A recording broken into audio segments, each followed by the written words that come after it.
హృదయ ద్వారము నీకై తెరిచాను బాబా, రారమ్మని నిన్నే.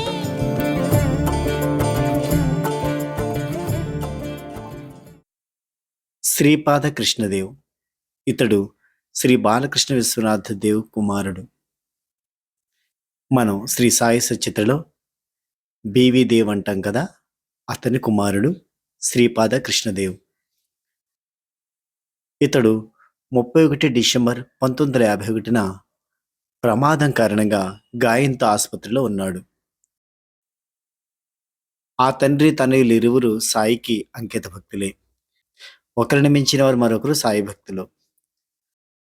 శ్రీపాద కృష్ణదేవుని ఎందరో సాయి భక్తులు, స్నేహితులు ఆసుపత్రికి వచ్చి పరామర్శించసాగారు. శాంతారాం అనే స్నేహితుడితో శ్రీపాద కృష్ణదేవ్ ఇలా అన్నాడు: 1905లో సాయిబాబా ఊది పంపిన నానాసాహెబ్ కుమార్తె అంత అదృష్టవంతుడినైతే ఎంత బాగుండును అన్నాడు. అప్పుడు శాంతారాం ఇలా అన్నాడు: మీ నాన్న నీవు సాయి భక్తులే కదా, బాబా నీకోసం ఊది ఎందుకు పంపడు అన్నాడు.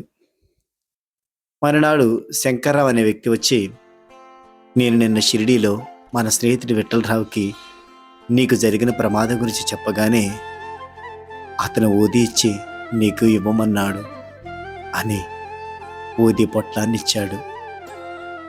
సాయి అప్పటికి 33 ఏళ్ల క్రిందట సమాధి చెందిన భక్తుల్ని ఎల్లప్పుడూ కాపాడుతున్నారని గ్రహించి శ్రీపాద సాయికి మనస్సులోనే కృతజ్ఞతలు తెలుపుకున్నాడు.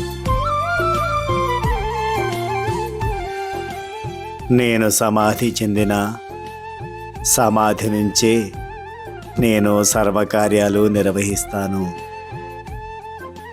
ఎప్పటికీ నేనున్నాను అంటారు సాయినాథుడు.